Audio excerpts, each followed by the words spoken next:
오늘 들려드릴 사연은 정말 믿기 어려운 이야기입니다. 저는 그날 밤 며느리의 휴대폰 화면에서 제 얼굴을 봤습니다. 프로필 이름은 윤바이러스였죠. 단톡방 메시지들이 올라오고 있었어요. 그년 죽으면 보험금 나온다며 크크 73년을 살면서 이런 배신은 처음이었습니다. 제 이름은 윤말순이에요. 올해 73입니다. 평생을 간병인으로 일하며 살아왔죠. 큰 병원에서 환자분들 곁을 지키는 게 제 일이었어요. 힘들었지만 보람 있었습니다. 그런데 나이가 들면서 체력이 예전 같지 않더라고요. 결국 은퇴를 결심했죠. 아들 석호가 그때 제안했어요. 같이 살자고요. 며느리 소영도 환하게 웃으며 환영한다고 했습니다. 손자 하윤이도 좋아했죠. 저는 정말 감사했어요. 말년을 가족들과 함께 보낼 수 있다니 얼마나 다행인가 싶었습니다. 하지만 그건 시작에 불과했어요. 지금 이 순간에도 생생합니다. 며느리의 그 차가운 눈빛이요. 제가 모든 걸 알고 있다는 걸 깨달았을 때 그녀가 지었던 그 표정 말이에요. 오늘 이 이야기를 끝까지 들으시면 아실 거예요. 가족이라는 이름 뒤에 숨겨진 진짜 얼굴을요. 아들 내외의 집은 깔끔했습니다. 30평대 아파트였는데 채광도 좋고 인테리어도 깔끔하더라고요. 며느리 소영이 직접 꾸몄다고 했어요. 저를 위한 방도 따로 마련해뒀습니다. 작은 방이었지만 침대랑 옷장이 다 있었죠. 소영은 제게 늘 웃는 얼굴이었어요. 아침마다 식사를 챙겨주고 빨래도 해줬습니다. 저는 정말 좋은 며느리를 만났다고 생각했죠. 주변 사람들한테도 자랑했어요. 우리 며느리가 얼마나 효자인지 말이에요. 손자 하윤이와의 시간도 행복했습니다. 8살짜리 꼬맹이였는데 참 똑똑하고 사랑스러웠어요. 학교 갔다 오면 제 방으로 달려와 안겼죠. 숙제도 같이 했고요. 저녁엔 옛날 이야기를 들려줬습니다. 하윤이는 제 무릎에 머리를 기대고 눈을 반짝이며 들었어요. 그렇게 한 달쯤 지났을까요? 뭔가 이상하다는 걸 느끼기 시작했습니다. 냉장고에 넣어뒀던 제 반찬이 사라졌어요. 분명 아침에 봤는데 저녁엔 없었죠. 소영한테 물어봤더니 상해서 버렸다고 하더라고요. 그럴 수도 있다 싶었어요. 제가 잘못 본 걸 수도 있으니까요. 그런데 비슷한 일이 자꾸 반복됐습니다. 제 방에 놔뒀던 물건들의 위치가 바뀌어 있었어요. 안경을 책상 위에 뒀는데 서랍 안에 있었죠. 약통도 마찬가지였습니다. 저는 건망증이 생긴 건가 싶어 불안해지기 시작했어요. 어느 날은 제가 아끼는 목걸이가 없어졌습니다. 돌아가신 남편이 결혼 30주년에 사준 거였어요. 금으로 된 건 아니었지만 제겐 세상 그 무엇보다 소중한 물건이었죠. 온 집안을 뒤졌어요. 없었습니다. 며느리한테 혹시 봤냐고 물어봤더니 모른다고 하더라고요. 그때 소영의 표정이 묘했어요. 뭐랄까 짜증 섞인 무관심 같은 거였죠. 석호는 늘 바빴습니다. 회사 일로 새벽에 나가서 밤늦게 들어왔어요. 주말에도 골프니 회식이니 해서 집에 거의 없었죠. 아들한테 이야기해봤자 소용없겠다 싶었습니다. 며느리 편을 들게 뻔했으니까요. 시간이 갈수록 소영의 태도가 미묘하게 달라졌어요. 처음엔 다정하던 말투가 조금씩 건조해졌습니다. 식사를 차려줄 때도 툭툭 놓는 식이었죠. 제가 뭘 물어보면 대답을 짧게 하거나 아예 무시했어요. 하윤이도 변하기 시작했습니다. 전에는 학교 갔다 오면 저한테 먼저 달려왔는데, 이제는 엄마 방으로 갔어요. 저를 보는 눈빛도 예전 같지 않았죠. 뭔가 경계하는 듯한 느낌이었습니다. 어느 날 저녁이었어요. 하윤이가 숙제를 하고 있길래 도와주려고 다가갔죠. 그런데 하윤이가 태블릿을 확 감추더라고요. 저는 이상했지만 그냥 넘어갔습니다. 아이들도 프라이버시가 있으니까요. 그날 밤 잠이 안 왔어요. 뭔가 찝찝했습니다. 제가 이 집에서 환영받지 못하고 있다는 느낌이 들었죠. 하지만 어디 갈 데도 없었어요. 제 집은 이미 정리했고 돈도 많지 않았습니다. 참고 살아야 한다고 스스로를 다독였죠. 다음 날 아침 일찍 일어났습니다.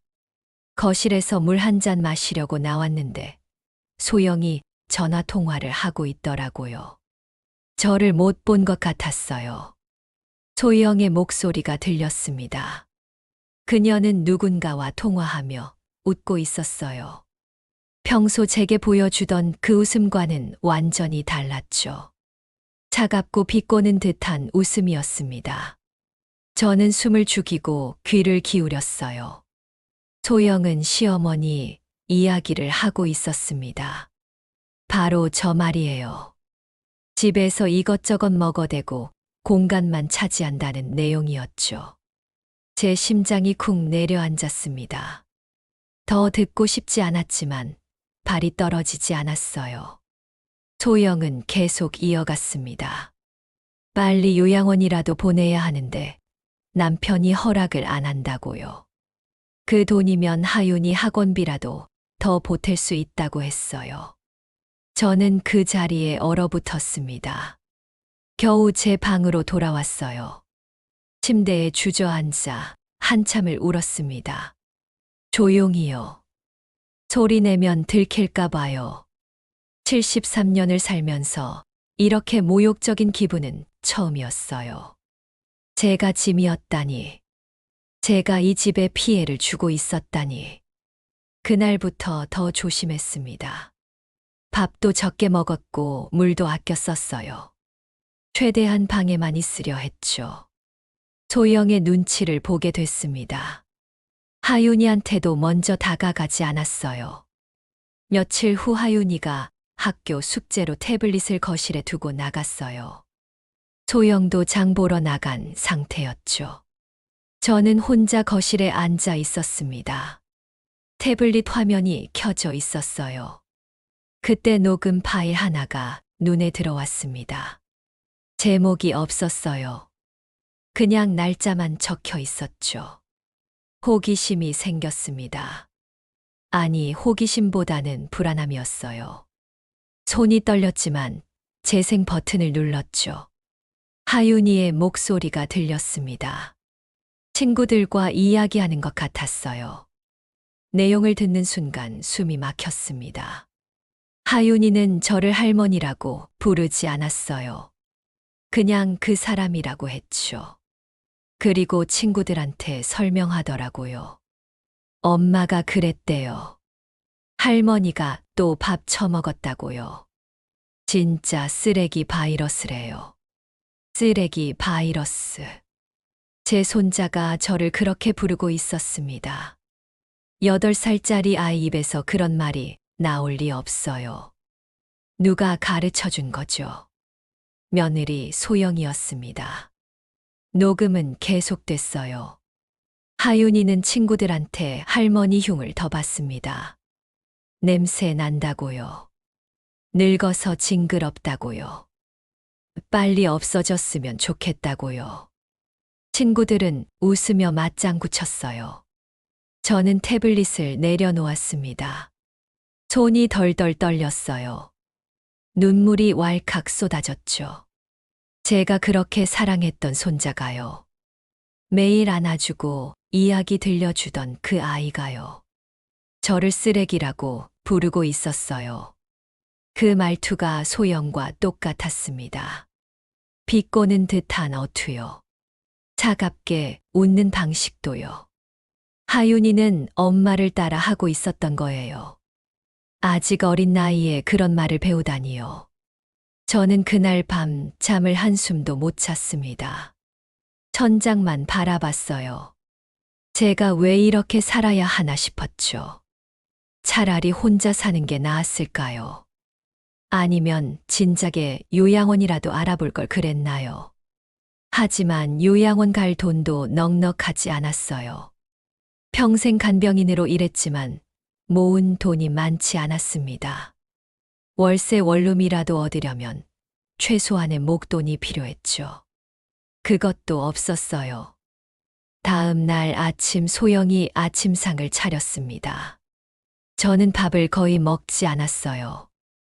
목으로 넘어가지 않았죠. 소영이 물어봤습니다.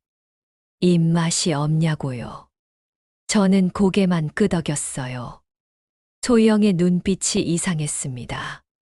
걱정하는 것 같기도 하고 짜증내는 것 같기도 했어요. 아마 후자였을 겁니다. 제가 밥을 안 먹으면 나중에 아들한테 뭐라고 할까봐 신경 쓰이는 거였겠죠. 하윤이는 아침을 먹으며 태블릿을 만지작거렸어요. 저를 한 번 쳐다보더니 고개를 돌렸습니다. 그 짧은 순간 하윤이의 표정에서 뭔가를 읽었어요. 경멸이었습니다. 8살 아이의 눈에서 경멸을 본 거예요. 석호는 아침도 안 먹고 출근했습니다. 현관문이 닫히는 소리가 유난히 크게 들렸어요. 저는 그날도 하루 종일 방에만 있었습니다. 나가고 싶지 않았어요. 소영의 얼굴도 하윤이의 눈빛도 보기 싫었죠. 저녁 때 석호가 들어왔습니다.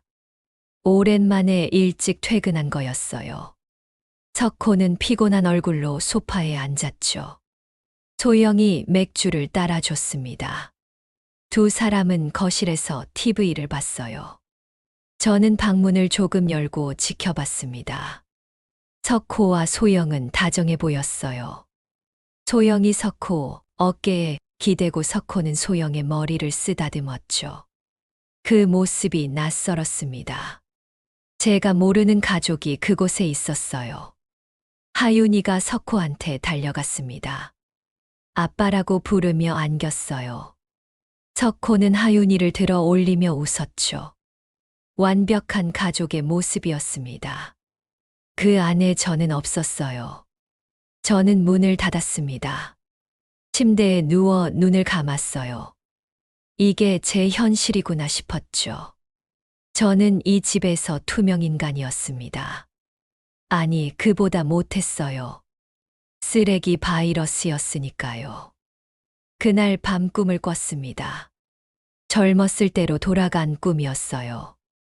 남편이 살아있고 석호가 어렸던 시절이었죠. 우리는 작은 집에서 행복하게 살았어요. 가난했지만 웃음이 많았습니다. 꿈에서 깨어났을 때 베개 시시 눈물로 젖어 있었어요. 돌아가고 싶었습니다. 그 시절로요. 하지만 시간은 되돌릴 수 없었죠. 저는 늙었고 혼자였어요. 며칠이 더 지났습니다. 상황은 나아지지 않았어요. 오히려 더 나빠졌죠. 소영은 이제 저를 거의 무시했습니다.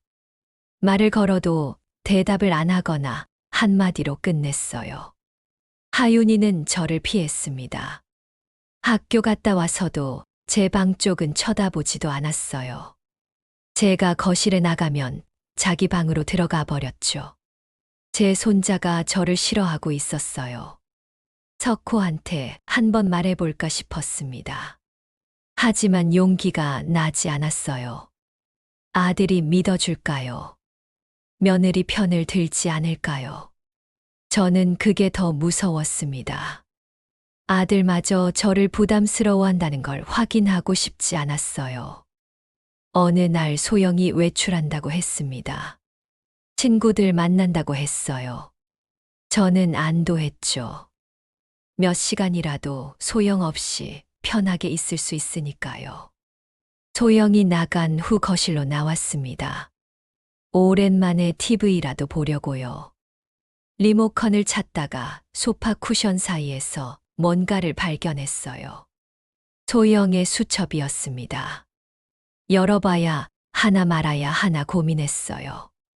남의 물건을 함부로 보면 안 되잖아요. 하지만 호기심이 이겼습니다. 아니, 생존 본능이었을지도 몰라요. 저는 수첩을 펼쳤습니다. 첫 페이지에 적혀 있었어요. 시어머니 관련 메모였습니다. 요양원 가격 조사 내용이 빼곡했어요. 월 비용이며 입소 조건이며 다 적혀 있었죠. 그 아래 밑줄 쳐진 문장이 있었습니다. 남편 설득 방법. 소영은 저를 요양원에 보낼 계획을 세우고 있었어요. 그것도 석호 몰래요. 제 심장이 두근거렸습니다. 손이 떨려서 수첩을 거의 놓칠 뻔했어요. 다음 페이지를 넘겼습니다. 더 충격적인 내용이 있었어요. 보험 관련 메모였습니다. 시어머니 명의 보험 얼마, 수령인 아들, 이런 식으로 적혀 있었죠. 마지막 줄이 소름 돋게 했습니다. 빨리 정리하기. 정리라니요. 저를 정리한다고요. 저는 물건이 아닌데요. 사람인데요. 숨 쉬고 있는 사람인데요. 수첩을 덮었습니다. 원래 자리에 다시 놓았어요. 손이 떨려서 제대로 놓기도 힘들었죠. 제 방으로 돌아와 문을 잠갔습니다. 가슴이 너무 빨리 뛰었어요. 숨이 가빠졌죠.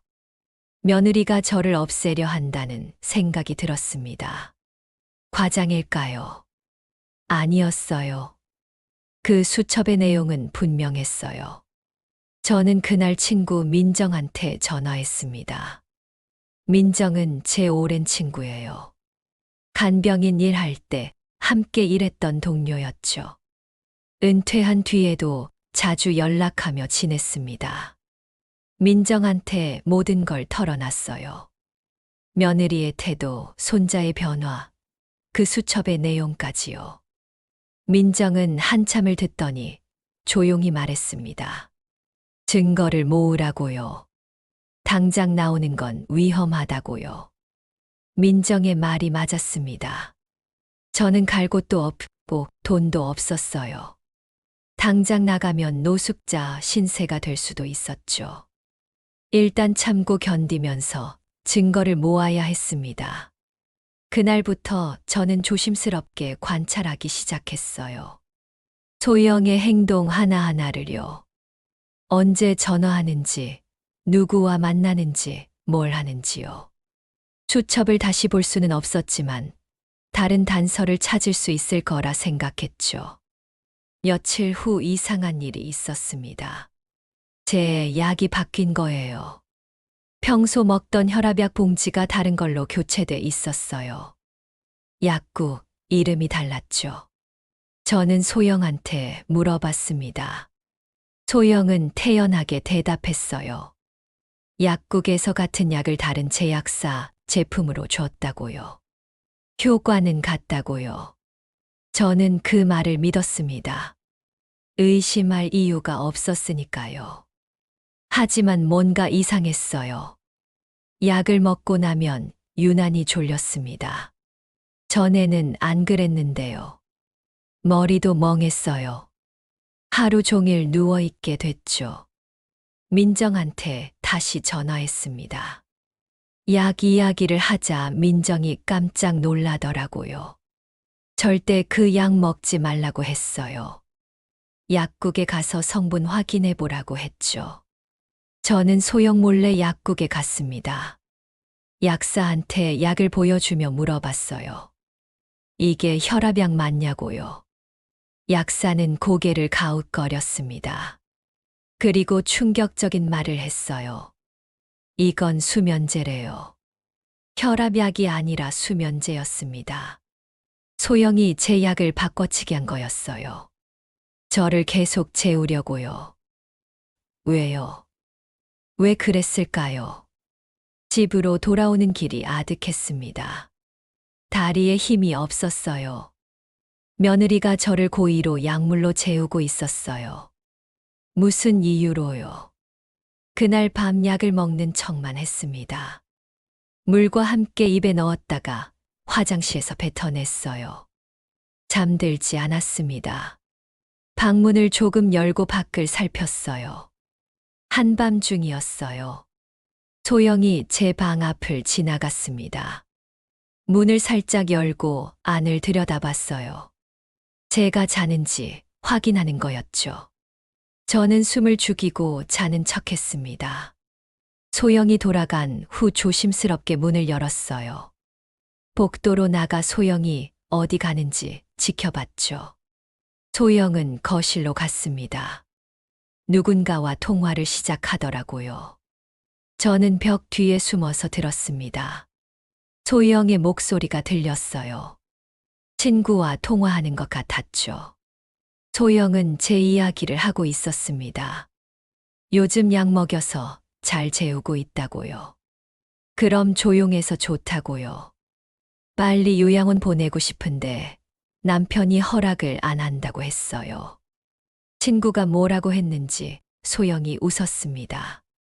그 웃음소리가 섬뜩했어요. 소영은 말했습니다. 괜찮다고요. 조만간 해결될 거라고요. 조만간 해결이라니요. 저를 어떻게 하겠다는 건지 궁금했지만 더 이상 들을 수 없었어요. 소영이 통화를 끊으려는 것 같았거든요. 저는 황급히 제 방으로 돌아왔습니다. 그날 밤 한숨도 못 잤어요. 며느리가 저를 없애려 한다는 확신이 들었습니다. 수면제는 시작일 뿐이었어요. 다음엔 뭘 할까요? 생각만 해도 두려웠죠. 다음 날 아침 거울을 봤습니다. 제 얼굴이 말이 아니었어요. 주름이 더 깊어진 것 같았고 눈빛은 초점이 없었죠. 며칠 사이에 10년은 더 늙은 것 같았습니다. 이대로는 안 되겠다 싶었어요. 민정한테 다시 연락했죠. 이번엔 직접 만나자고 했습니다. 민정은 흔쾌히 약속을 잡아줬어요. 카페에서 민정을 만났습니다. 오랜만에 집 밖 공기를 마셨어요. 그게 이렇게 상쾌할 줄 몰랐죠. 민정은 제 얼굴을 보더니 놀라는 표정을 지었습니다. 많이 힘들어 보인다고 했어요. 저는 울컥했죠. 민정 앞에서 그동안 참았던 눈물을 쏟아냈습니다. 민정은 제 손을 꽉 잡아줬어요. 민정이 말했습니다. 이제 본격적으로 계획을 세워야 한다고요. 며느리가 뭘 하려는지 정확히 알아내야 한다고요. 그리고 대응책을 마련해야 한다고 했죠. 저는 고개를 끄덕였습니다. 이제 가만히 있을 수만은 없었어요. 살아남아야 했습니다. 제 존엄을 지켜야 했죠. 집으로 돌아오는 길에 민정의 말이 계속 맴돌았습니다. 증거를 확보하라고 했어요. 녹음이든 사진이든 뭐든 남겨야 한다고요. 그래야 나중에 법적으로 대응할 수 있다고 했죠. 저는 결심했습니다. 더 이상 당하고만 있지 않겠다고요. 73년을 살면서 이런 모욕을 받을 이유가 없었어요. 며느리가 무슨 짓을 하든 다 기록하기로 했죠. 집에 도착했을 때 소영은 안 보였습니다. 외출한 것 같았어요. 하윤이는 학교에 있을 시간이었고요. 저는 이 기회를 놓치지 않기로 했습니다. 소영의 방으로 들어갔어요. 심장이 쿵쾅거렸죠. 들키면 어쩌나 싶었지만 어쩔 수 없었습니다. 책상 서랍을 열어봤어요. 서류들이 가득했죠. 하나씩 살펴봤습니다. 대부분 공과금 고지서나 하윤이 학교 관련 서류였어요. 그런데 맨 아래 파일 하나가 눈에 띄었습니다. 보험 서류였어요. 제 이름이 적혀 있었습니다. 피보험자 윤말순이라고요. 보험금은 5천만 원이었어요. 수익자는 석호였죠. 가입 날짜를 보니 제가 이 집에 들어온 직후였습니다. 손이 부들부들 떨렸어요. 소영이 제 명의로 보험을 든 거였어요. 제 동의도 없이요. 아니, 제가 서명한 기억이 없는데 어떻게 가입했을까요? 그때 생각났습니다. 한 달 전쯤 소영이 서류에 사인 좀 해달라고 했어요. 아들 관련 서류라고 했죠. 저는 의심 없이 서명했습니다. 그게 보험 가입 동의서였던 거예요. 서류를 사진 찍었습니다. 민정이 준비해준 휴대폰으로요. 제 옛날 폰은 너무 구식이라 민정이 간단한 스마트폰 하나를 건네줬었어요. 사진을 몇 장 더 찍고 서랍을 다시 정리했죠. 옷장도 뒤져봤습니다. 아무것도 없었어요. 그런데 화장대 서랍에서 또 뭔가를 발견했습니다. 제 목걸이였어요. 잃어버렸다던 그 목걸이요. 소영이 가져간 거였습니다. 제가 소중히 여기는 걸 알면서요. 왜 그랬을까요? 그냥 심술이었을까요? 아니면 저를 괴롭히려고였을까요? 목걸이를 도로 가져왔습니다. 제 거니까요. 소영의 방을 나와 제 방으로 돌아왔어요. 가슴이 두근거려서 한참을 앉아 있어야 했죠. 그날 저녁 소영이 돌아왔습니다. 쇼핑백을 들고 왔더라고요. 하윤이 옷을 샀다고 했어요. 석호한테 자랑하듯 보여줬죠. 석호는 좋다고 칭찬했습니다. 저는 거실 구석에 앉아 있었어요. 투명 인간처럼요. 아무도 저한테 말을 걸지 않았습니다. 저녁 식사 때도 마찬가지였어요. 세 사람은 즐겁게 대화했고 저는 조용히 밥만 먹었죠. 식사 후 하윤이가 거실에서 놀았습니다. 로봇 장난감을 가지고 놀더라고요. 저는 설거지를 하다가 문득 그 장난감이 이상하다는 걸 느꼈어요. 로봇 눈 부분에 뭔가 반짝이는 게 보였습니다. 렌즈 같은 거였어요. 혹시나 싶어 가까이 가서 봤죠. 카메라였습니다. 장난감 안에 소형 카메라가 숨겨져 있었어요. 머리가 띵했습니다. 카메라라니요. 왜 장난감에 카메라가 있죠? 저는 천천히 거실을 둘러봤어요. 다른 곳은 없을까요? 책장 위에 인형이 하나 있었습니다. 곰 인형이었어요. 그것도 자세히 보니 눈 부분이 이상했죠. 역시 카메라였습니다. 온몸에 소름이 돋았어요. 이 집에 카메라가 여러 개 설치돼 있었던 거예요. 거실을 비추는 각도로요. 누가 설치했을까요? 소영이었겠죠. 며느리는 저를 감시하고 있었습니다. 제가 뭘 하는지 지켜보고 있었어요. 얼마나 오래 감시했을까요? 언제부터였을까요? 저는 아무렇지 않은 척했습니다. 모르는 척해야 했어요. 들키면 안 됐죠. 제 방으로 돌아와 민정한테 문자를 보냈습니다. 카메라 발견했다고요. 민정한테서 답장이 왔어요. 조심하라고요. 카메라는 건드리지 말라고요. 대신 사진을 찍어두라고 했습니다. 저는 다음 날 소영이 없을 때 카메라들을 사진으로 남겼어요. 며칠이 지났습니다. 저는 카메라가 있다는 걸 알면서도 일상을 유지했어요. 평소처럼 행동해야 했죠. 의심받으면 안 됐습니다. 그런데 이상한 일이 또 생겼어요. 제 방 서랍이 뒤져진 흔적이 있었습니다. 저는 항상 물건을 특정한 방식으로 정리해 두거든요. 그게 바뀌어 있었어요. 누군가 제 물건을 뒤진 거였습니다. 소영이었겠죠. 뭘 찾았을까요? 저는 중요한 건 다 민정한테 맡겨놨으니 찾을 게 없었을 거예요. 그날 밤 소영과 석호가 방에서 이야기하는 소리가 들렸습니다. 목소리가 컸어요. 다투는 것 같았죠. 저는 귀를 기울였습니다. 소영이 화난 목소리로 말했어요. 시어머니를 계속 모실 수 없다고요. 집도 좁고 돈도 많이 든다고요. 빨리 결정하라고 했죠. 석호는 난처한 듯 대답했습니다. 엄마를 어떡하냐고요. 자기 엄마인데 그냥 내보낼 수 없다고 했어요. 소영은 비웃듯 말했습니다. 그럼 계속 모시면서 우리 돈 다 쓸 거냐고요. 하윤이 교육비는 어떡하냐고요. 석호는 할 말이 없는 듯 조용해졌어요. 소영이 계속 몰아붙였습니다.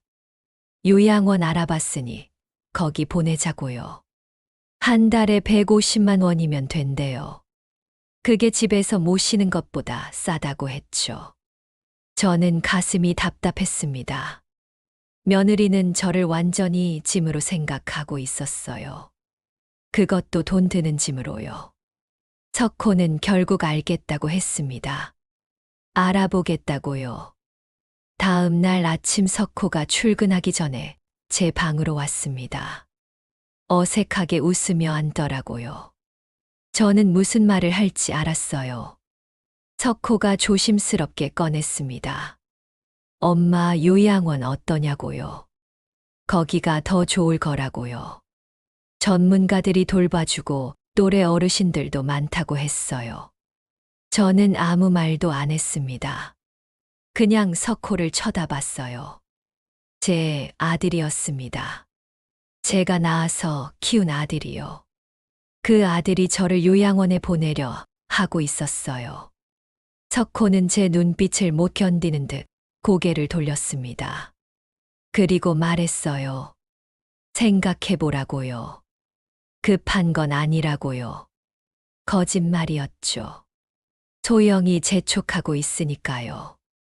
석호가 나간 후 저는 한참을 멍하니 앉아 있었습니다. 배신감이 밀려왔어요. 아들마저 저를 버리려 하다니요. 제가 뭘 잘못했나요? 평생 아들 키우느라 고생한 게 잘못인가요? 눈물이 나지 않았습니다. 그냥 허무했어요. 이게 인생이구나 싶었죠. 늙으면 짐이 되는 거구나요. 그날 저녁 하윤이가 학교 숙제를 하고 있었습니다. 거실 테이블에 앉아서요. 저는 부엌에서 물을 마시다가 하윤이를 봤어요. 하윤이가 숙제하다 말고 태블릿을 만졌습니다. 게임을 하는 것 같았어요. 그때 소영이 부엌으로 들어왔죠. 저를 보더니 인상을 찌푸렸습니다. 왜 거기 서 있냐고 물었어요. 저는 물 마시고 있다고 대답했죠. 소영은 챗하고 혀를 찼습니다. 그리고 하윤이한테 갔어요. 소영이 하윤이 귀에 뭐라고 속삭였습니다. 저는 못 들었어요. 하지만 하윤이가 저를 힐끗 보는 걸 봤죠. 그리고 킥킥 웃었습니다. 저를 보고 웃은 거였어요. 엄마가 제 흉을 본 거겠죠. 하윤이는 그걸 재미있어 했습니다. 8살짜리가요. 제 방으로 돌아왔습니다. 문을 잠그고 침대에 누웠어요. 천장을 보며 생각했죠. 이대로 살 수는 없다고요. 민정한테 전화했습니다. 모든 상황을 설명했어요. 석호가 요양원 이야기를 꺼냈다고요. 소영이 카메라로 감시하고 있다고요. 민정은 한참 생각하더니 말했습니다. 이제 움직여야 할 때라고요. 며느리가 뭘 더 하기 전에요. 그리고 민정이 묻더라고요. 혹시 옛날에 모시던 그분 기억하냐고요. 재벌 할아버지요. 돌아가시기 전에 뭘 주셨던 거 기억나냐고요. 저는 깜짝 놀랐습니다. 그걸 어떻게 알았죠? 아무한테도 말 안 했는데요. 민정이 웃으며 말했어요. 그때 봤다고요. 할아버지가 저한테 봉투 주는 거요. 맞았습니다. 10년 전이었어요. 제가 1년 넘게 모셨던 재벌 할아버지가 돌아가시기 직전에 제 손을 잡았어요. 그리고 봉투 하나를 쥐어줬죠. 나중에 열어보니 통장이랑 서류가 들어 있었습니다. 땅 문서였어요. 시골에 있는 땅이라고 했죠. 그리고 비밀 계좌 통장도 있었어요. 할아버지는 자식들이 없었습니다. 조카들이 있었지만 사이가 안 좋았어요. 할아버지는 제가 잘해줬다며 이걸 남기신 거였죠. 저는 그걸 쓰지 않고 고이 보관만 해뒀어요. 할아버지 뜻이 고마웠지만 왠지 쓰기가 조심스러웠거든요. 그냥 긴급할 때를 위해 남겨뒀습니다. 민정이 말했습니다. 그걸 써야 할 때라고요. 이제 며느리한테 당하기만 하지 말라고요. 반격할 때라고 했어요. 저는 머뭇거렸습니다. 정말 그래도 될까요? 하지만 선택지가 없었어요. 요양원에 가거나 며느리한테 계속 당하거나요. 둘 다 싫었습니다. 민정이 변호사를 소개해 줬습니다. 민정 친구의 아들이라고 했어요. 믿을 만한 사람이라고요. 저는 다음 날 그 변호사를 만나기로 했죠. 소영 몰래 외출했습니다. 병원 간다고 핑계를 댔어요. 소영은 관심도 없다는 듯 고개만 끄덕였죠.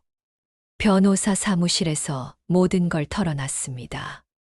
며느리의 행동들, 카메라 감시, 무단보험 가입, 모든 증거를 보여줬어요. 변호사는 심각한 표정으로 들었습니다. 그리고 말했어요. 충분히 법적 조치를 취할 수 있다고요. 재산도 보호할 수 있다고요. 저는 할아버지가 남긴 통장이랑 땅 문서를 보여줬습니다. 변호사가 확인하더니 놀라는 표정을 지었어요. 적지 않은 금액이라고 했죠. 땅도 재개발 예정 지역이래요. 가치가 많이 올랐다고 했습니다. 저는 몰랐어요. 그냥 시골 땅인 줄만 알았죠. 변호사가 조언했습니다. 일단 이 재산을 안전하게 관리해야 한다고요. 며느리가 알면 안 된다고요. 그리고 손자 명의로 신탁을 만들 수 있다고 했어요. 손자 명의라니요. 변호사가 설명했습니다. 제가 직접 하윤이한테 증여하는 형식이래요. 그럼 며느리가 건드릴 수 없다고요. 저는 잠시 생각했습니다. 하윤이는 제게 상처를 줬어요. 쓰레기 바이러스라고 불렀죠. 하지만 아직 어린아이였습니다. 엄마한테 배운 거였어요. 언젠가 하윤이가 클 거예요. 그때 진실을 알게 될 거고요. 그럼 제 마음을 알아주겠죠. 저는 변호사한테 그렇게 하겠다고 했습니다. 집으로 돌아오는 길이 한결 가벼웠어요. 뭔가 해낼 수 있을 것 같았습니다. 더 이상 당하기만 하는 노인이 아니었어요. 그날 밤 소영의 휴대폰이 거실 테이블 위에 놓여 있었습니다. 소영은 샤워 중이었어요. 저는 재빨리 휴대폰을 봤죠. 잠금이 안 돼 있었습니다. 메시지 앱을 열었어요. 단톡방이 하나 보였죠. 방 이름이 시월드 전쟁이었습니다. 열어봤습니다. 소영과 친구들의 대화였어요. 시어머니 욕으로 가득했죠. 저만이 아니었어요. 다들 시어머니를 싫어하고 있었습니다. 그런데 제 눈을 의심했어요. 소영의 프로필 이름이 보였죠. 며느리 소영이 아니었습니다. 윤 바이러스 관리자였어요. 프로필 사진은 제 얼굴이었습니다. 제가 찍은 적 없는 사진이요. 언제 찍었을까요? 몰래 찍은 거겠죠. 메시지를 읽었습니다. 소름이 돋았어요. 그년 죽으면 보험금 나온다며. 크. 완전 대박 크크크. 로또네. 요양원은 언제 보내? 아직 남편이 허락 안 해줌 짜증. 약으로 계속 재워. 크크 조용하긴 함. 제 손이 떨렸습니다. 며느리는 친구들한테 이런 이야기를 하고 있었어요. 저를 완전히 물건 취급하면서요. 보험금 이야기까지 하고 있었죠. 샤워실에서 물소리가 멈췄습니다. 저는 급히 휴대폰을 원래 자리에 놓고 제 방으로 들어왔어요. 심장이 터질 것 같았죠. 침대에 앉아 한참을 멍하니 있었습니다. 며느리가 얼마나 악독한지 새삼 깨달았어요. 그리고 화가 났습니다. 제대로 된 분노가 치밀어 올랐죠. 그날 밤 잠들기 전에 결심했습니다. 이제 참지 않겠다고요. 며느리한테 복수하겠다고요. 떳떳하게 정당하게요. 다음 날 민정을 다시 만났습니다. 휴대폰 메시지 이야기를 했어요. 민정은 고개를 끄덕였습니다. 이제 본격적으로 시작하자고 했어요. 민정이 계획을 설명했습니다. 먼저 증거를 더 모아야 한다고요. 그리고 적절한 타이밍에 모든 걸 공개해야 한다고요. 석호한테도 하윤이한테도요. 저는 두려웠습니다. 과연 잘할 수 있을까요? 하지만 해야 했어요. 제 존엄을 위해서요. 그날부터 저는 더 철저히 증거를 모았습니다. 소영의 행동 하나하나를 기록했어요. 카메라 위치도 다시 확인했고요. 메시지도 틈날 때마다 사진으로 남겼습니다. 일주일쯤 지났을 때였어요. 소영이 또 외출했습니다.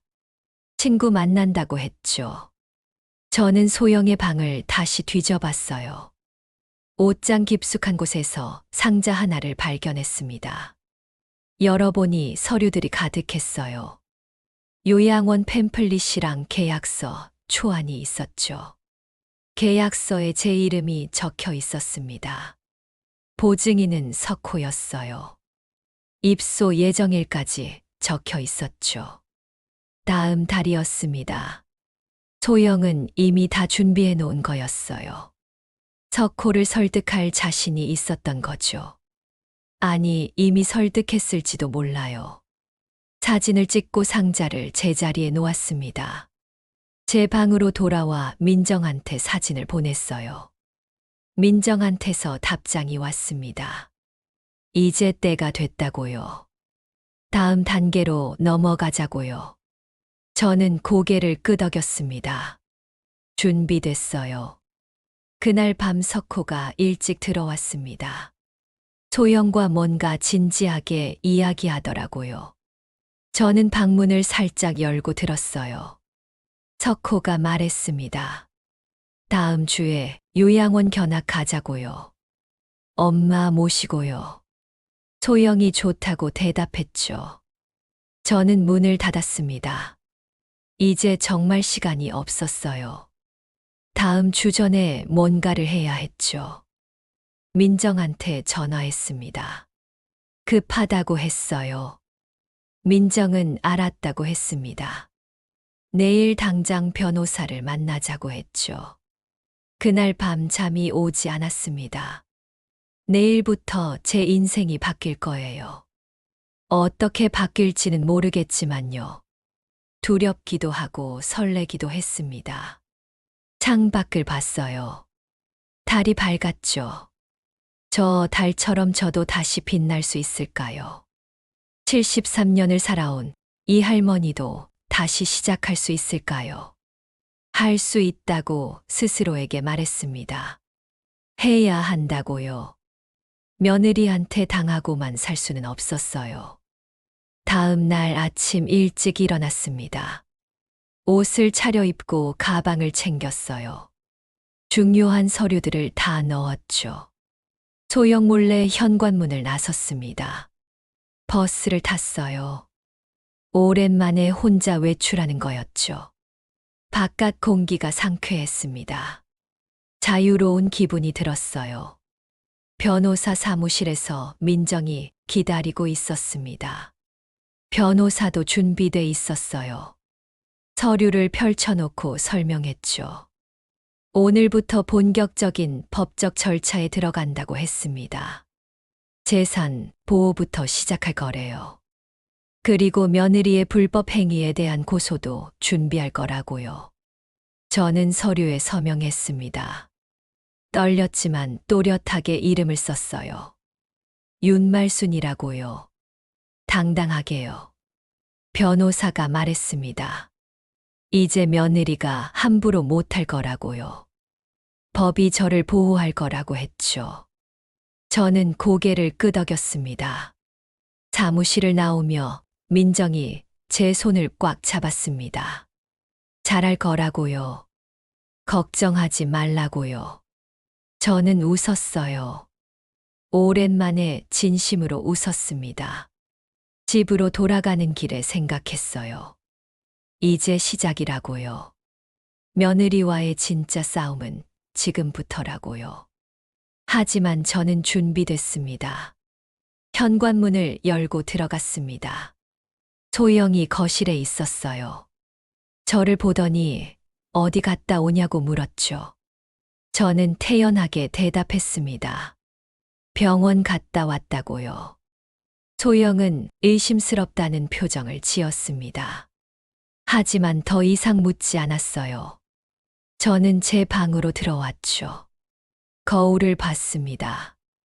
제 얼굴이 달라 보였어요. 눈빛이 예전과 달랐죠. 포기하지 않은 사람의 눈빛이었습니다. 이제 며느리가 잃는 걸 보게 될 거예요. 제가 잃었던 것들처럼요. 존엄도 평화도 모든 걸요. 저는 웃었습니다. 마지막 웃음은 제가 지을 거예요. 반드시요. 변호사와의 상담 후 며칠이 지났습니다. 저는 조용히 준비를 이어갔어요. 소영은 아무것도 눈치채지 못했죠. 여전히 저를 무시하고 함부로 대했습니다. 오히려 좋았어요. 소영이 방심할수록 제 계획은 수월해졌으니까요. 저는 투명인간처럼 집안을 돌아다니며 관찰했습니다. 석호는 점점 더 바빠졌어요. 집에 있는 시간이 거의 없었죠. 소영과 대화하는 시간도 줄었습니다. 그 틈을 타서 저는 움직였어요. 민정이 또 다른 서류를 가져왔습니다. 할아버지가 남긴 땅에 대한 최신 감정과 평가서였어요. 숫자를 보고 깜짝 놀랐죠.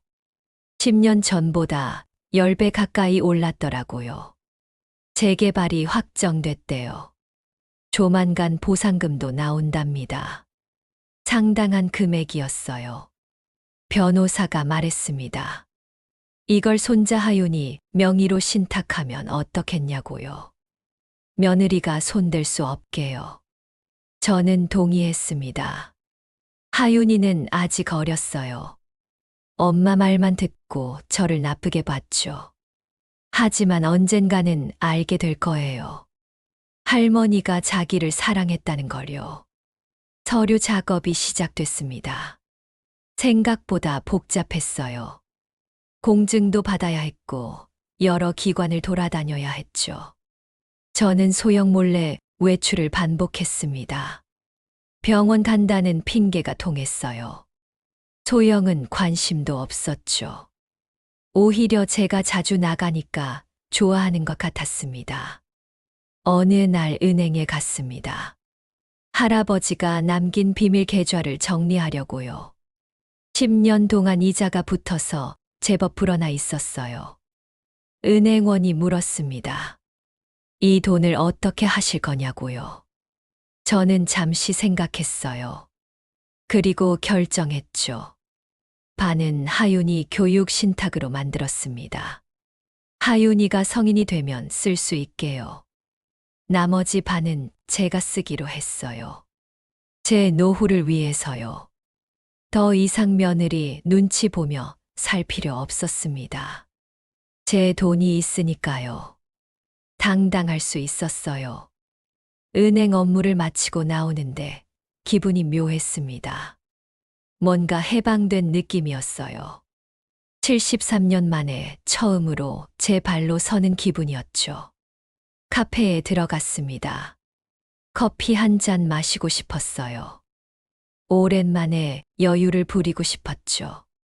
자리에 앉아 창밖을 봤습니다. 사람들이 지나갔어요. 다들 바빴죠. 저도 저렇게 살았었어요. 간병인으로 일하며 바쁘게 살았습니다. 이제는 달랐어요. 커피를 홀짝이며 생각했습니다. 앞으로 어떻게 살아야 할까요? 며느리한테 복수하고 나면요. 그 다음엔 뭘 해야 할까요? 해안 마을이 떠올랐습니다. 예전에 간병인 일하면서 한 번 갔던 곳이에요. 바다가 참 예뻤죠. 조용하고 평화로웠습니다. 거기서 작은 가게라도 하나 하면 어떨까요? 식당이든 카페든요. 손님들 맞이하며 조용히 사는 거예요. 나쁘지 않았습니다. 상상만으로도 마음이 편해졌어요. 그래요. 이 일이 끝나면 그렇게 살아야겠어요. 며느리도 아들도 없는 곳에서요. 집으로 돌아왔습니다. 현관문을 열고 들어서는데 소영이 전화 통화 중이었어요. 저를 보더니 얼른 끊더라고요. 표정이 이상했습니다. 뭔가 들키면 안 되는 이야기였나 봐요. 저는 모르는 척 제 방으로 들어갔죠. 그날 저녁 식사 때였습니다. 석호가 말했어요. 이번 주말에 요양원 보러 가자고요. 셋이서요. 저를 포함해서요. 소영이 밝게 웃으며 좋다고 했습니다. 저도 가보시면 마음에 드실 거래요. 시설도 좋고 프로그램도 많대요. 석호는 미안한 표정을 지었어요. 엄마 미안하다고요. 이게 최선이라고요. 저는 아무 말도 안 했습니다. 그냥 고개만 끄덕였죠. 소영이 만족스러운 표정을 지었어요. 드디어 성공한 거죠. 저를 내보내는데 성공한 거예요. 하지만 소영은 몰랐습니다. 제가 이미 다 준비했다는 걸요. 며느리가 생각하는 것보다 훨씬 앞서 나가 있다는 걸요. 그날 밤 민정한테 전화했습니다. 주말에 요양원 간대요. 민정은 잠시 침묵하더니 말했어요. 그럼 그 전에 끝내자고요. 내일 변호사 사무실로 오래요. 마지막 서류 작업을 할 거래요. 그리고 석호한테 통보할 거라고 했죠. 통보라니요. 뭘 통보한대요. 민정이 설명했습니다. 제가 재산이 있다는 걸 알려줄 거래요. 그리고 무단으로 보험 가입한 것도요. 며느리의 불법 행위도 다 밝힐 거래요. 카메라 설치, 약물 투여, 모든 걸요. 증거는 충분했습니다. 저는 떨렸어요. 드디어 때가 온 거예요. 하지만 두렵기도 했죠. 석호가 뭐라고 할까요? 저를 믿어줄까요?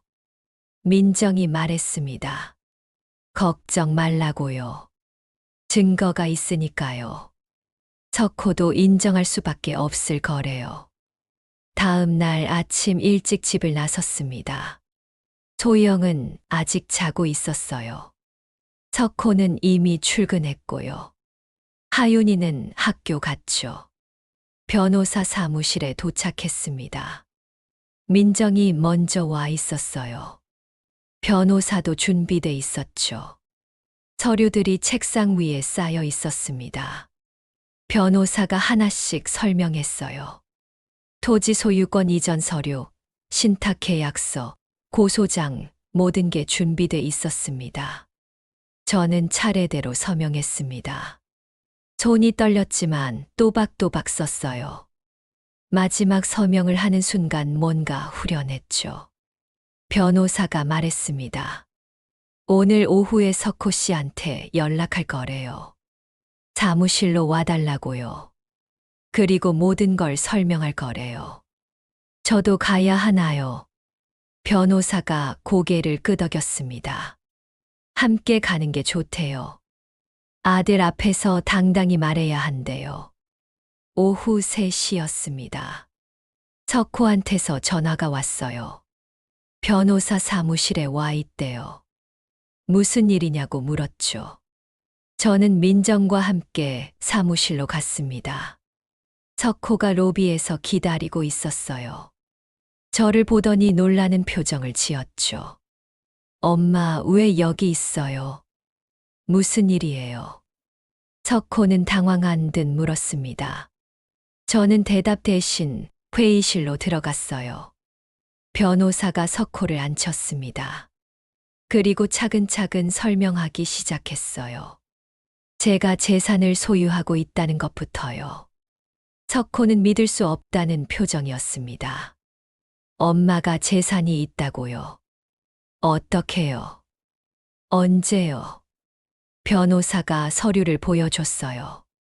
10년 전 제가 모셨던 할아버지가 남긴 거라고 설명했죠. 토지와 예금 통장이요. 석호는 서류를 들여다봤습니다. 금액을 보더니 눈이 커졌어요.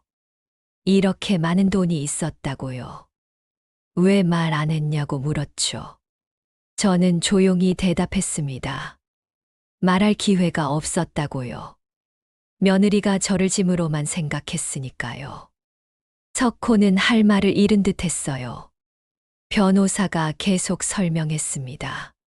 제가 이 재산을 하윤이한테 증여하기로 했다고요.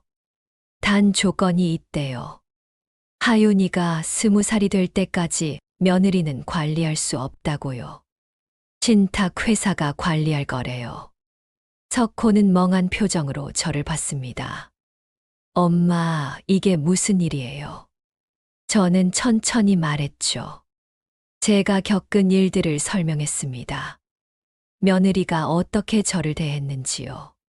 카메라로 감시한 것, 약을 바꿔치기 한 것, 모든 걸요. 석호는 고개를 저었어요. 설마 그럴 리 없다고요.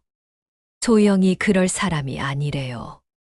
저는 증거를 내밀었습니다. 사진들이었어요. 장난감 안에 숨겨진 카메라, 바뀐 약통, 휴대폰 메시지, 캡처, 모든 게 있었죠. 석호는 사진들을 하나씩 봤습니다. 얼굴이 굳어졌어요. 특히 메시지 캡처를 볼 때는 입술을 깨물었죠.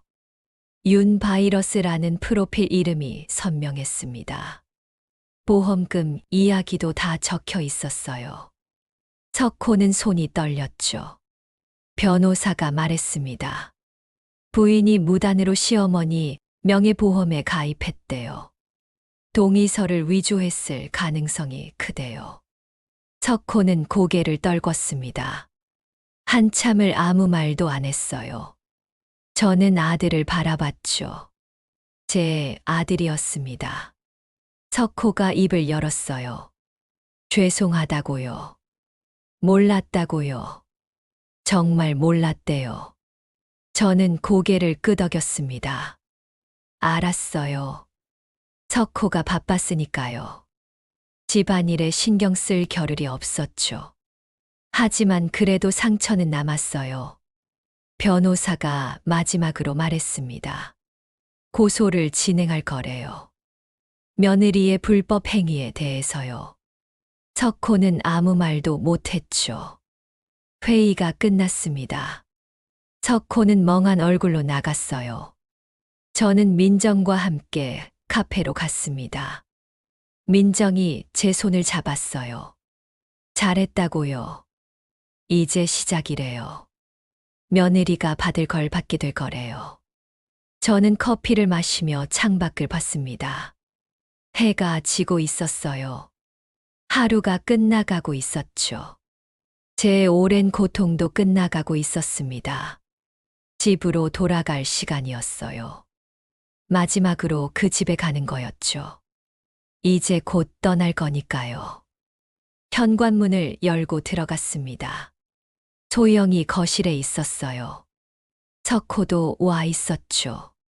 둘이 심각하게 이야기하고 있었습니다. 저를 보더니 소영이 버럭 소리쳤어요. 무슨 짓이냐고요? 왜 남편한테 거짓말을 하냐고요? 저는 조용히 대답했습니다.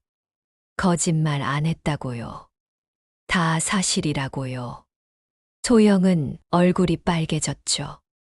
석호가 소영을 말렸습니다. 증거가 있대요.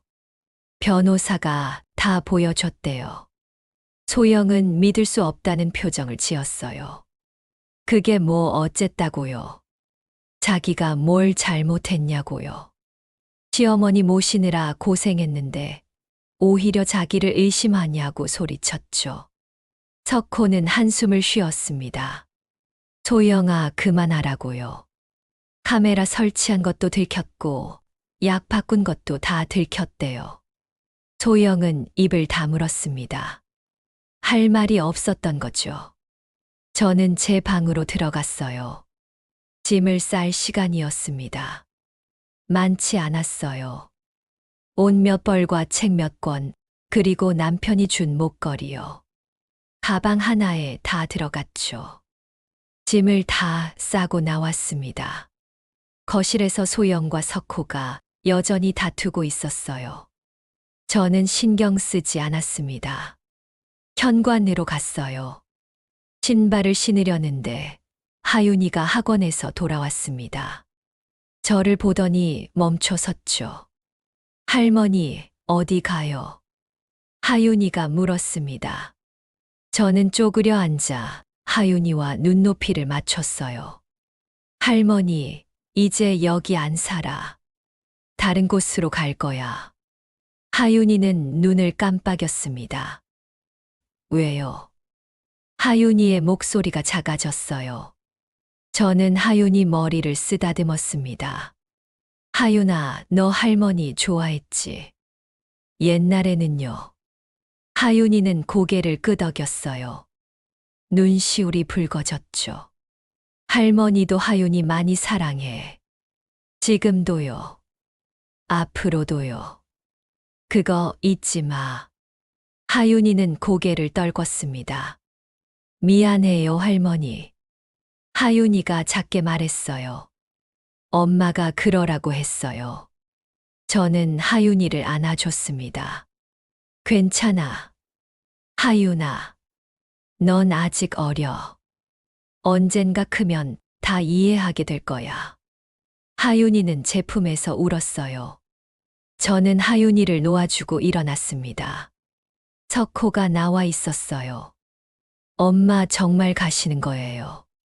저는 고개를 끄덕였습니다. 그래.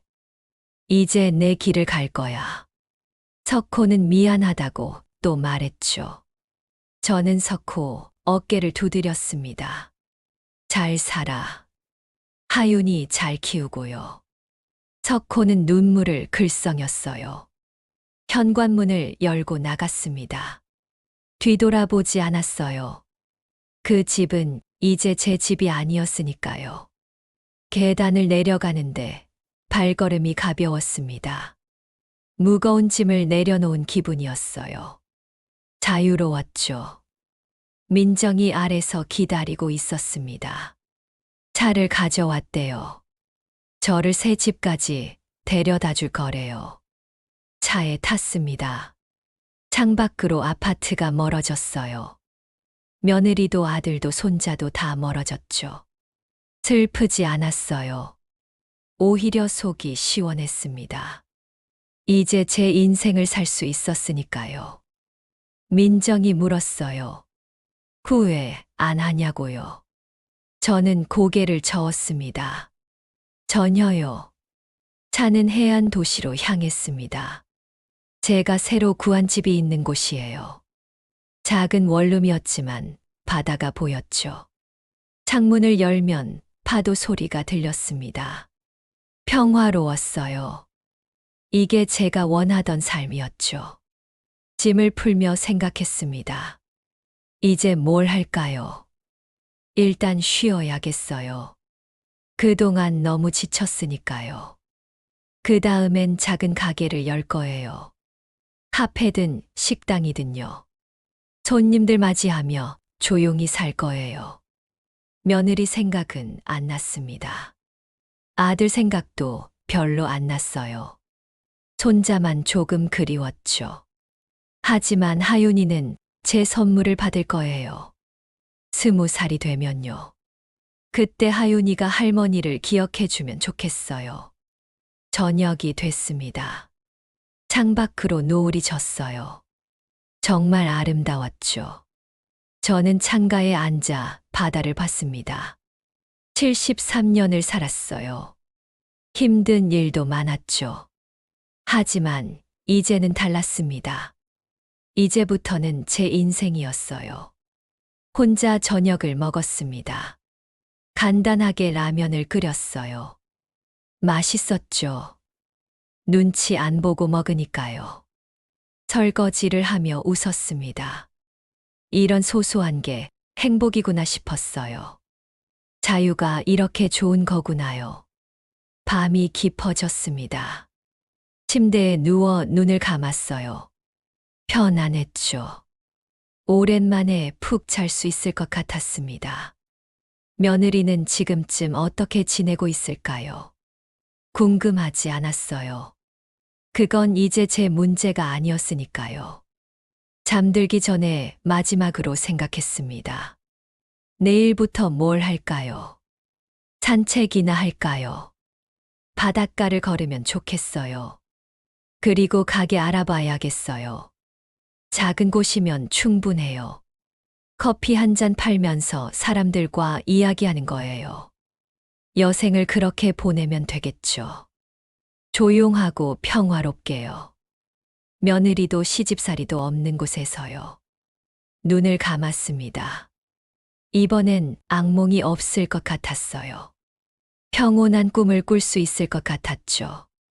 그렇게 저는 새로운 삶을 시작했습니다. 73년 만에 처음으로 제 뜻대로 사는 삶을요. 며느리와의 이야기는 아직 끝나지 않았어요. 법적 절차가 남아 있었죠. 하지만 그건 변호사가 알아서 할 거예요. 저는 이제 제 삶에 집중할 거예요. 과거는 과거로 남겨두고요. 미래를 바라보며 살 거예요. 해안 마을의 아침은 상쾌했습니다. 파도 소리에 눈을 떴어요. 커튼을 열자 햇살이 쏟아졌죠. 오늘은 뭘 할까요? 일단 산책부터 할까요? 바닷가를 걸으면서 계획을 세워야겠어요. 옷을 갈아입고 밖으로 나갔습니다. 바람이 시원했어요. 짠내가 났죠. 이 냄새가 좋았어요. 해변을 따라 걸었습니다. 사람들이 보였어요. 조깅하는 사람, 낚시하는 사람, 다들 평화로워 보였죠. 저도 저들처럼 살 거예요. 평범하고 조용하게요. 그게 제가 원하는 전부였어요. 카페 하나가 눈에 들어왔습니다. 작고 아담했어요. 임대 문에 전화번호가 붙어 있었죠. 전화를 걸었습니다. 주인이 나왔어요. 친절한 목소리였죠.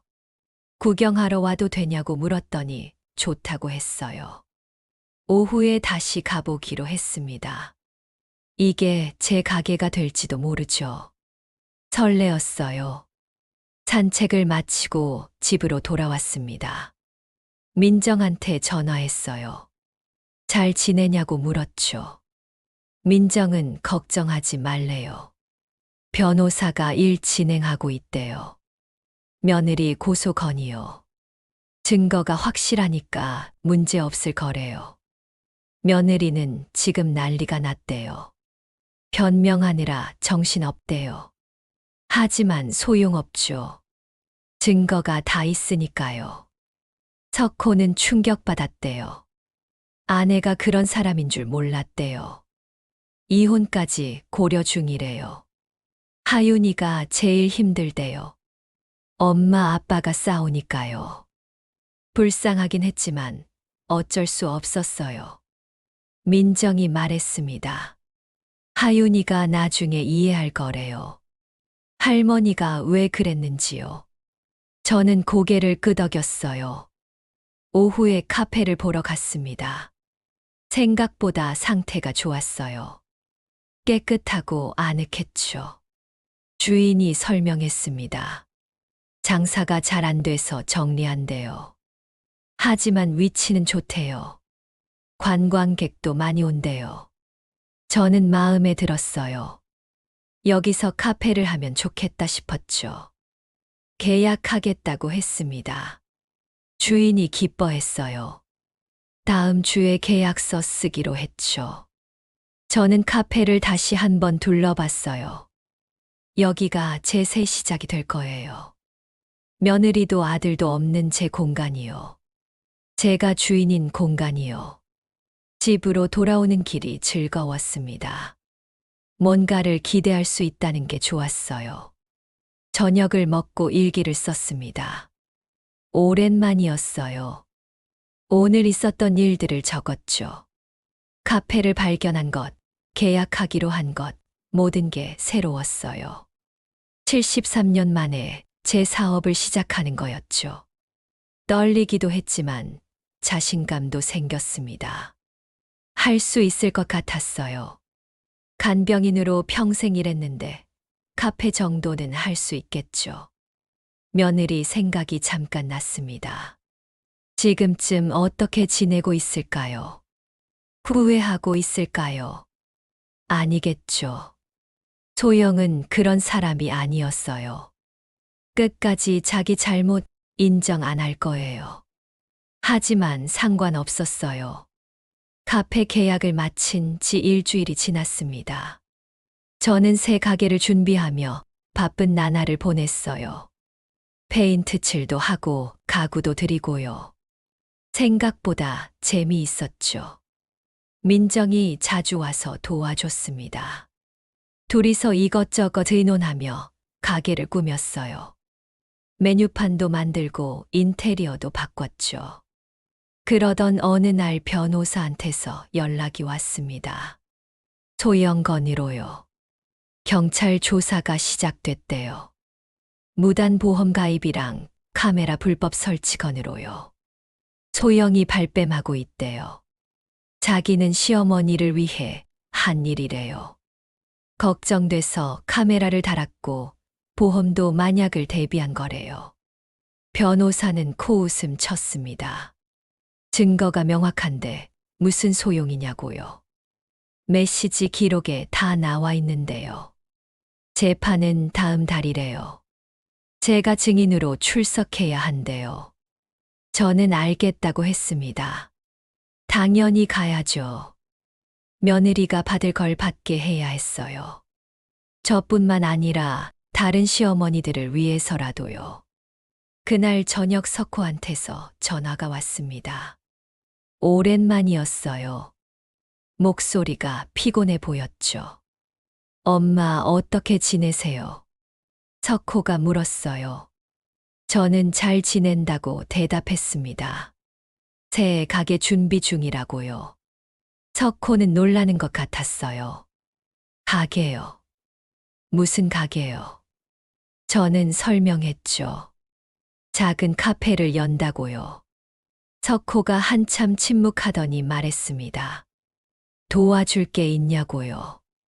돈이라도 보내줄까요? 저는 괜찮다고 했어요. 제 돈이 있으니까요. 석호는 또 미안하다고 했죠. 맨날 미안하다고만 하더라고요. 하윤이는 잘 지내냐고 물었습니다. 석호가 한숨을 쉬었어요. 힘들어한대요. 엄마 아빠가 싸우니까요. 소영이랑은 어떻게 됐냐고 물었죠. 석호는 이혼 절차 밟고 있대요. 더 이상 못 살겠대요. 저는 아무 말도 안 했습니다. 그건 석호가 결정할 일이었으니까요. 다만 하윤이는 잘 챙기라고 했어요. 석호가 엄마 한 번 뵙고 싶다고 했습니다. 저는 잠시 생각했어요. 그리고 알겠다고 했죠. 다음 주 주말에 만나기로 했습니다. 카페에서요. 석호가 고맙다고 했어요.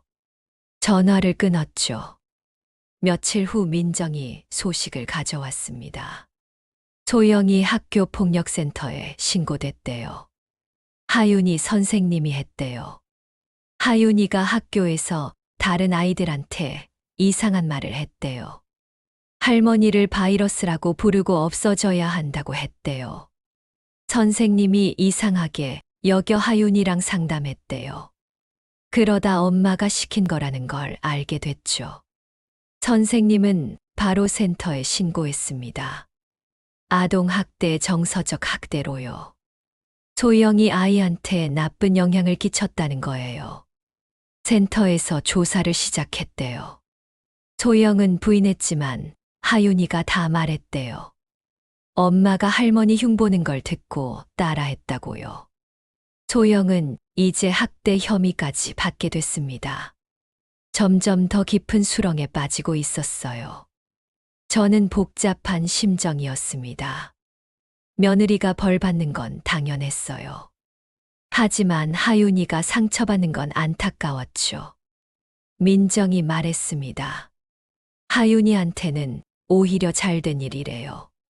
지금 바로잡지 않으면 평생 그렇게 자랄 거래요. 맞는 말이었어요. 하윤이가 소영의 영향에서 벗어나야 했죠. 그래야 제대로 된 사람으로 자랄 수 있었어요. 주말이 됐습니다. 석호가 카페로 왔어요. 하윤이도 데려왔더라고요. 둘 다 수척해 보였죠. 저는 커피를 내렸습니다. 하윤이한테는 주스를 줬어요. 셋이서 테이블에 앉았죠. 석호가 먼저 입을 열었습니다. 엄마 정말 죄송하다고요. 자기가 잘못 봤다고요. 저는 고개를 저었어요. 지나간 일이라고요. 이제 앞만 보자고 했죠. 하윤이가 저를 쳐다봤습니다. 눈이 빨갛더라고요. 울었나 봐요. 저는 하윤이한테 다가갔어요. 하윤아 할머니 보고 싶었어. 하윤이는 고개를 끄덕였습니다. 저도요, 할머니라고 작게 말했어요. 저는 하윤이를 안아줬습니다. 하윤이가 제 품에서 울기 시작했어요. 미안하다고 계속 말했죠. 괜찮아. 하윤아. 넌 잘못 없어. 저는 하윤이 등을 토닥였어요. 석호도 눈물을 훔쳤습니다. 한참을 그렇게 있었어요. 하윤이가 진정되자 저는 주스를 건넸죠. 하윤이는 훌쩍이며 마셨어요. 석호가 물었습니다. 엄마는 정말 괜찮으시냐고요. 여기서 혼자 사시는 게 힘들지 않냐고요. 저는 웃었습니다. 전혀 안 힘들다고요. 오히려 행복하다고 했어요. 정말이었죠. 석호는 안도하는 표정을 지었어요. 다행이래요. 엄마가 웃으시는 걸 오랜만에 본대요. 하윤이가 물었습니다. 할머니 여기서 가게 하세요. 저는 고개를 끄덕였어요. 다음 주에 오픈한대요. 하윤이 눈이 반짝였어요. 저도 와도 돼요. 저는 당연하다고 했죠. 언제든지 오래요. 석호와 하윤이는 1시간쯤 있다가 돌아갔습니다. 헤어질 때 하윤이가 저를 꽉 안았어요. 자주 올게요, 할머니. 하윤이가 말했어요. 저는 그래 기다림하고 했죠. 석호도 인사했습니다. 자주 오겠대요. 하윤이도 데리고 오고 혼자도 온대요. 둘을 배웅하고 돌아왔습니다. 가슴이 따뜻했어요. 손자를 다시 만나서 좋았죠. 그날 밤 변호사한테서 또 연락이 왔습니다. 소영이 합의를 요청했대요. 고소를 취하해달라고요. 변호사가 제 의견을 물었어요. 저는 단호하게 대답했습니다. 안 된다고요. 끝까지 가야 한다고요. 변호사가 알겠다고 했습니다. 소영한테 거절 의사를 전달하겠대요. 재판 날짜는 이미 잡혔고요. 저는 준비를 시작했습니다. 재판에서 할 말들을요. 제가 겪은 일들을 낱낱이 말할 거예요. 며느리가 저한테 한 짓들을요. 감시하고 약 먹이고 모욕하고요. 다 밝혀질 거예요. 일주일 후 재판이 있었습니다. 저는 법정에 섰어요. 떨렸지만 당당했죠. 판사 앞에서 증언했습니다. 제가 며느리 집에서 겪은 모든 일들을요. 목소리가 떨렸지만 끝까지 말했어요. 소영은 저를 쳐다보지도 않았습니다. 고개를 숙이고 있었어요. 변호사가 옆에서 뭐라고 속삭였죠. 검사가 증거를 제시했습니다. 카메라 사진들, 메시지 캡처, 약국 확인서, 모든 게 나왔어요. 소영의 변호사가 반박했지만 소용없었어요. 증거가 너무 명확했죠. 재판은 2시간 정도 걸렸습니다. 판사가 판결을 내렸어요. 소영에게 유죄가 선고됐죠. 벌금 300만 원과 집행유예 1년이었습니다. 그리고 아동학대 건으로 교육 이수 명령도 받았어요. 저는 법정을 나섰습니다. 후련했어요. 드디어 끝난 거였죠. 민정이 밖에서 기다리고 있었습니다. 수고했다고요. 이제 진짜 끝이래요. 저는 고개를 끄덕였어요. 맞아요. 이제 진짜 끝이에요. 며느리와의 싸움은 끝났어요. 카페로 돌아왔습니다. 오픈 준비가 거의 끝나가고 있었어요. 내일이 첫날이었죠. 메뉴판을 점검하고 재료를 확인했습니다. 모든 게 준비됐어요. 떨렸지만 기대됐죠. 저녁에 혼자 카페에 앉아 있었습니다. 창밖으로 바다가 보였어요. 파도가 철썩거렸죠. 73년을 살았어요. 힘든 일도 많았고 슬픈 일도 많았습니다. 하지만 이제는 달랐어요. 제 가게에서 제가 하고 싶은 일을 하며 살 수 있었어요. 누구 눈치도 안 보고요. 며느리는 벌을 받았습니다. 당연한 일이었죠. 아들은 새 출발을 준비하고 있었고요. 손자는 다시 제 곁으로 돌아왔어요. 자주 보게 될 거예요. 그것만으로도 충분했습니다. 창밖의 노을을 보며 생각했습니다. 인생은 참 신기하다고요. 끝이라고 생각했는데 새로운 시작이더라고요. 73년 만에 처음으로 제 인생의 주인이 됐어요. 늦었지만 괜찮았죠. 지금부터라도 제대로 사는 거예요. 내일이면 카페가 열립니다. 손님들이 올 거예요. 커피를 내리고 이야기를 나눌 거예요. 그렇게 조용히 살 거예요. 평화롭게요. 며느리도 시집살이도 없는 제 공간에서요. 밤이 깊어졌습니다. 불을 끄고 위층 숙소로 올라갔어요. 침대에 누워 눈을 감았죠. 내일부터 새로운 삶이 시작됩니다. 윤말순의 새로운 인생이요. 기대됐어요. 며느리의 얼굴이 잠깐 떠올랐습니다. 하지만 금방 사라졌어요. 더 이상 제 인생에 없는 사람이었으니까요. 대신 바다가 보였어요. 파도 소리가 들렸죠. 평화로웠습니다. 저는 미소를 지으며 잠들었습니다. 악몽은 없을 거예요. 이제는 좋은 꿈만 꿀 거예요. 그렇게 그날 밤이 지나갔습니다. 며느리와 함께한 마지막 순간들이 멀어졌어요. 이제 제 시간이었습니다. 제가 만들어갈 미래의 시간이요. 아침 햇살이 얼굴을 비췄습니다. 눈을 떴어요. 오늘은 오픈하는 날이었죠. 일어나서 씻고 옷을 입었습니다. 거울을 봤어요. 제 얼굴이 밝아 보였죠. 아래로 내려가 가게 문을 열었습니다. 바람이 들어왔어요. 상쾌했죠. 커피 머신을 켰습니다. 따뜻한 물이 데워졌어요. 첫 커피를 내렸죠. 향이 좋았습니다. 제가 내린 커피였어요. 제 가게에서요. 한 모금 마셨습니다. 맛있었어요. 손님들도 좋아할 것 같았죠. 문 앞에 오픈 표지판을 걸었습니다. 드디어 시작이었어요. 첫 손님이 들어왔습니다. 젊은 커플이었어요. 커피 2잔 주문했죠. 저는 미소 지으며 커피를 내렸습니다. 손님들에게 건넸어요. 맛있게 드시라고요. 커플은 고맙다며 자리에 앉았습니다. 창가 자리였어요. 바다를 보며 커피를 마셨죠. 저는 카운터에 서서 그들을 봤습니다. 행복해 보였어요.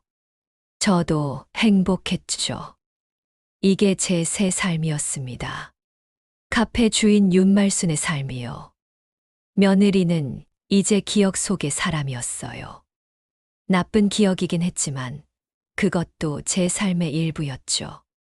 하지만 그 기억에 갇혀 살지는 않을 거예요. 앞으로 나아갈 거예요. 손님들이 하나둘 더 들어왔습니다. 바빠지기 시작했어요. 좋았죠. 커피를 내리고 주문을 받고 대화를 나눴습니다. 즐거웠어요. 점심때가 되자 민정이 왔습니다. 축하한다며 꽃다발을 들고요. 저는 고마워서 안아줬어요. 민정과 함께 커피를 마셨습니다. 그동안 이야기를 나눴어요. 민정이 말했죠. 정말 잘했다고요. 며느리한테 맞서 싸운 거요. 덕분에 지금 이렇게 행복할 수 있는 거래요. 저도 그렇게 생각했습니다. 포기하지 않아서 다행이었어요. 참고만 있었으면 지금도 고통받고 있었겠죠. 오후가 되자 손님들이 더 많아졌습니다. 관광객들이 들렀어요.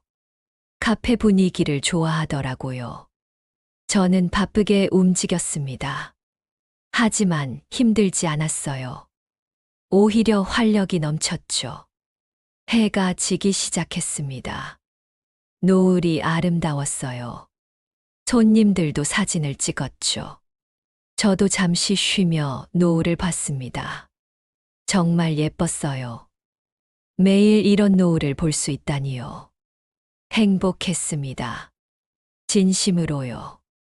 73년 만에 느끼는 진짜 행복이었어요. 마지막 손님이 나가고 문을 닫았습니다. 첫날이 끝났어요.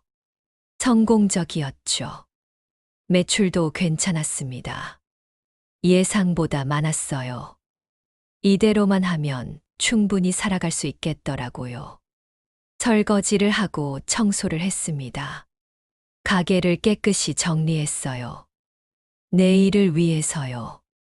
위층으로 올라가 씻고 침대에 누웠습니다. 몸은 피곤했지만 마음은 가벼웠어요. 오늘 하루를 돌아봤습니다. 손님들의 웃는 얼굴이 기억났어요. 제가 만든 커피를 맛있게 마시던 모습도요. 이게 제 일이구나 싶었습니다. 사람들을 행복하게 해주는 일이요. 보람 있었어요. 며느리 생각은 전혀 안 났습니다. 아들 생각도요. 손자만 조금 생각났죠. 하윤이가 주말에 온대요. 석호랑 같이요. 기대됐어요. 손자한테 맛있는 거 해줘야겠어요. 눈을 감았습니다. 편안했어요. 오늘도 악몽 없이 잘 수 있을 것 같았죠. 그렇게 제 첫날이 끝났습니다. 카페 주인으로서의 첫날이요. 앞으로도 이런 날들이 계속될 거예요. 평화롭고 행복한 날들이요. 며느리는 자기 갈 길을 갔고 저는 제 갈 길을 갔습니다. 이제 각자의 인생을 사는 거예요. 저는 제 선택에 후회가 없었어요. 맞서 싸운 것도요. 집을 나온 것도요. 새로 시작한 것도요. 모든 게 옳았습니다. 제 인생을 되찾은 거였으니까요. 73년을 살면서 깨달았어요. 나이는 숫자일 뿐이라는 걸요. 언제든 새로 시작할 수 있다는 걸요. 포기하지 않으면요. 스스로를 믿으면요. 해낼 수 있어요. 그게 제가 여러분께 전하고 싶은 말입니다. 힘들어도 포기하지 마세요. 당신의 존엄을 지키세요. 누구도 당신을 함부로 대할 권리는 없어요. 가족이라고 해도요. 당당하게 맞서세요. 법도 있고 도와줄 사람도 있어요. 혼자가 아니에요. 저처럼 새로운 삶을 시작할 수 있어요. 몇 살이든요. 어떤 상황이든요. 희망을 잃지 마세요. 반드시 더 나은 내일이 올 거예요. 저는 그걸 증명했어요. 73년 만에요. 여러분도 할 수 있어요. 카페를 연 지 한 달이 지났습니다. 단골 손님도 생겼어요. 저는 이 일이 좋았습니다. 평생 간병인으로 일하며 누군가를 돌봤는데, 이제는 다른 방식으로 사람들을 대하고 있었죠. 어느 날 변호사한테서 연락이 왔습니다. 소영의 형사 처벌이 확정됐대요. 항소를 포기했다고 했죠. 벌금과 집행유예였지만 전과자가 된 거예요. 아동학대건으로도 교육이수 명령을 받았습니다. 석호는 이혼 절차를 진행 중이었습니다. 더 이상 함께 살 수 없다고 했죠. 주말에 석호와 하윤이가 왔습니다. 하윤이가 많이 밝아졌더라고요. 예전처럼 제게 다가와 안겼어요. 상담이 도움이 되나 봐요. 점심을 먹고 해변을 산책했어요. 셋이서요. 하윤이가 중간에서 저랑 석호 손을 잡았습니다. 석호가 조용히 말했습니다.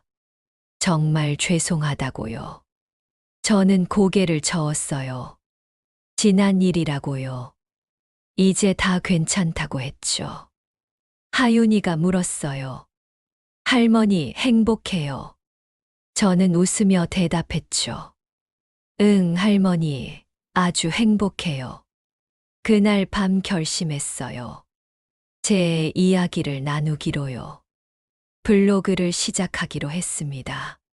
73세 할머니의 새 출발 이야기를요. 누군가에게 도움이 되길 바랐습니다. 노트북을 켰어요. 블로그를 만들기 시작했죠. 첫 글을 썼습니다.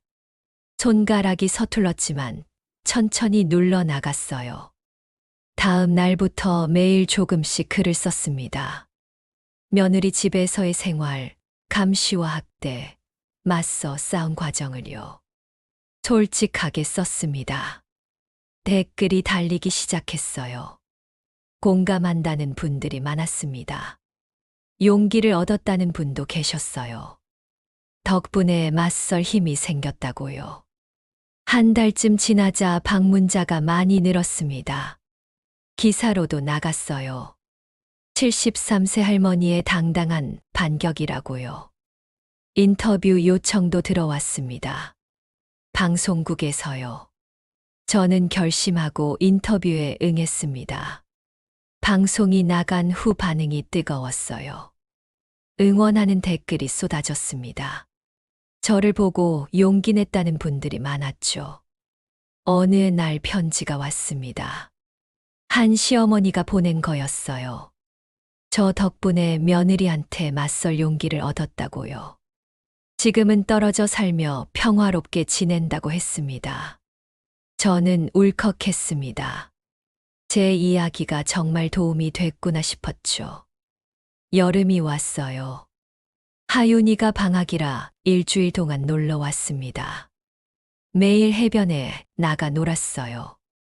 조개도 줍고 물놀이도 했죠. 하윤이가 말했습니다. 할머니 집이 제일 좋대요. 여기서 계속 살고 싶대요. 저는 웃으며 말했어요. 방학 때마다 오래요. 할머니가 언제나 기다린다고요. 일주일이 금방 지나갔어요. 하윤이를 배웅할 때 아쉬웠습니다. 다음 방학 때 또 온대요. 블로그도 계속 운영했습니다. 이제는 조언을 해주기도 했어요. 많은 분들이 댓글로 물어봤습니다. 어떻게 해야 하냐고요. 저는 제 경험을 바탕으로 답했어요. 증거를 모으고 법적 대응을 하라고요. 혼자가 아니니 용기 내라고요. 어느 날 소영 소식을 들었습니다. 다른 도시로 이사 갔대요. 저는 아무 감정이 없었습니다. 다만 하윤이한테는 좋은 엄마가 되길 바랐어요. 저는 이제 1년을 채웠습니다. 카페를 연지요. 정말 많은 일이 있었어요. 며느리와의 싸움, 법정 공방, 새로운 시작까지요. 73세의 새 인생을 시작하다니요. 하지만 저는 해냈습니다. 그리고 지금 행복해요. 진심으로요. 자유롭게 숨 쉬고 웃을 수 있어서요. 제가 원하는 걸 하며 살 수 있어서요. 여러분도 할 수 있어요. 몇 살이든요. 어떤 상황이든요. 포기하지 마세요. 당신의 존엄을 지키세요. 함부로 대하는 사람들한테 맞서세요. 당당하게요. 법도 있고 도와줄 사람도 있어요. 혼자가 아닙니다. 용기를 내세요. 그리고 새로 시작하세요. 당신만의 삶을요. 나이는 숫자일 뿐이에요. 행복하세요. 당신은 행복할 자격이 있어요. 충분히요. 저는 오늘도 커피를 내립니다. 창밖으론 바다가 보여요. 파도가 철썩거리죠. 이게 제 일상입니다. 제가 선택한 삶이요. 그리고 저는 행복합니다. 여러분도 행복하세요. 꼭요.